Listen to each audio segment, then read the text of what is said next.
Good evening, everyone. Welcome to the channel. Before I begin, here are my disclaimers. Today I am going to give you an update about Tapestry Inc. quarterly report. Tapestry Inc. offers a wide range of products and services across various categories. The company's business segments include accessories, handbags, small leather goods, belts, key rings, technology accessories, gifting, straps, and charms footwear. Women's and men's casual and dress shoes, boots, sneakers, sandals, and outerwear lifestyle products. Ready-to-wear, jewelry, watches, eyewear, fragrance, scarves, hats, gloves, and other miscellaneous items. The company provides these products through various channels, including retail stores, outlet stores, brand e-commerce sites, Coach, Kate Spade, Stuart Weitzman, concession shop-in-shops. The skyrocketing stock price of Tapestry, Inc. Tapestry, Inc.'s stock price has surged by over 92% in the past year, driven by a series of positive events and strategic developments. The company's strong financial performance, led by its Coach brand, was a significant catalyst for growth.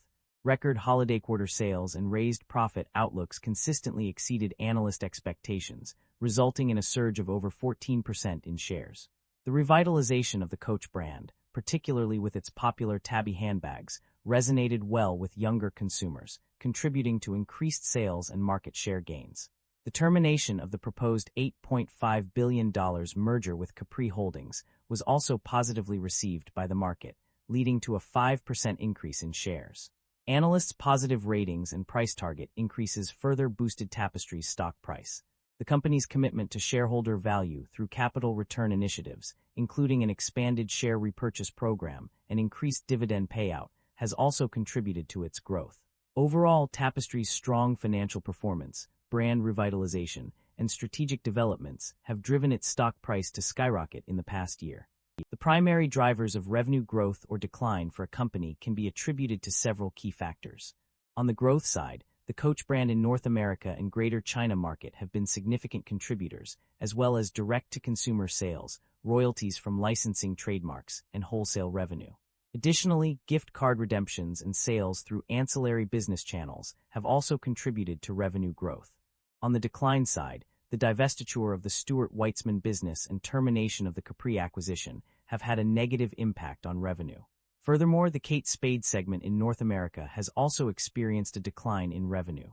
External factors such as global economic conditions, currency volatility, geopolitical instability, and tariffs on imports from select countries have also negatively impacted revenue. Overall, a company's revenue growth or decline is influenced by both internal and external factors, with a mix of positive and negative drivers contributing to its financial performance. Net income and profit margins. A shift in performance. The financial performance of a company underwent significant changes in terms of net income and profit margins. Initially, net income increased by 47% from $186.6 million to $274.8 million. However, this growth was short-lived as it decreased by $22.3 million or $0.10 per diluted share later on. A major setback came in the form of impairment charges, which led to a substantial decrease of $854.8 million in net income. On the other hand, profit margins showed an upward trend. The gross profit margin increased from 75.4% to 76.1%, while the operating income margin rose from 16.7% to 19.3%. The net income margin also improved, increasing from 12.4% to 16.1%. These fluctuations in performance indicate a complex financial landscape, with both positive and negative changes occurring within a short period. The company's financial performance indicates a significant issue with its ability to generate positive operating cash flow. Despite efforts, the company continues to experience negative operating cash flow, as evident from the figures on page 24 and page 33 of the financial summary. This trend is a cause for concern, suggesting that the company may struggle to sustain itself financially in the long run. The company's debt level and interest expenses have undergone significant changes in recent years. In terms of debt level, the total liabilities have increased substantially from $16.7 million to $256.8 million, a staggering rise of over 1,500%. However, long-term debt has remained relatively stable at $2,378.6 million. This indicates that the company's short-term debts have increased significantly. On the other hand, interest expenses have decreased dramatically from $123.2 million to $30.1 million, a decline of over 75%.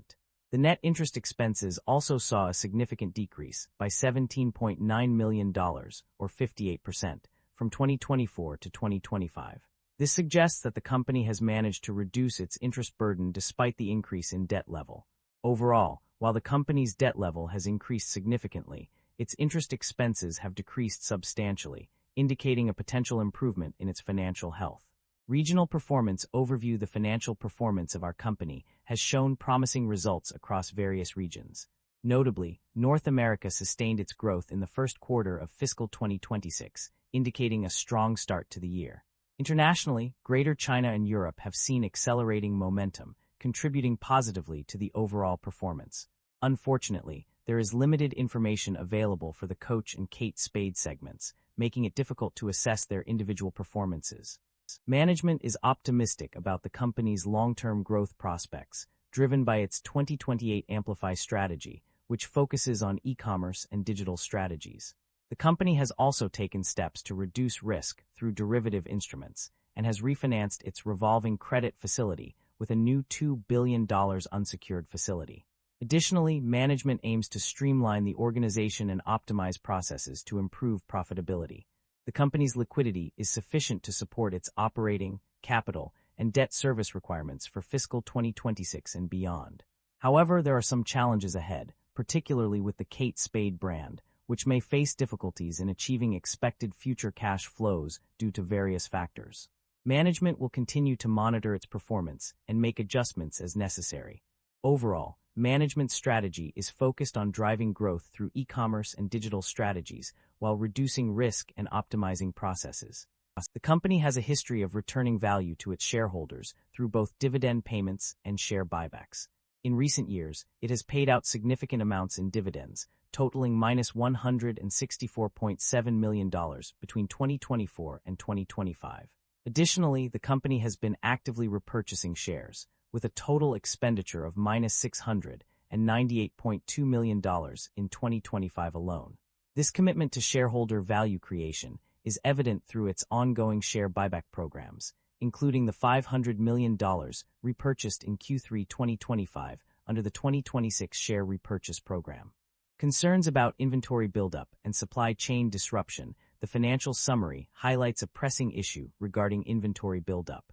Multiple references throughout the document reinforce this concern, indicating potential problems with inventory management. The significant estimate for reserves related to inventory realizability on page 5 further emphasizes the severity of the situation. Additionally, lower in-transit inventory and receipts on page 42 suggest that companies may be struggling to manage their supply chains effectively. These findings collectively point to a need for attention to be given to addressing inventory buildup and potential supply chain disruptions. That concludes the financial summary for Tapestry Inc. Feel free to comment below, and I will be happy to answer them when possible.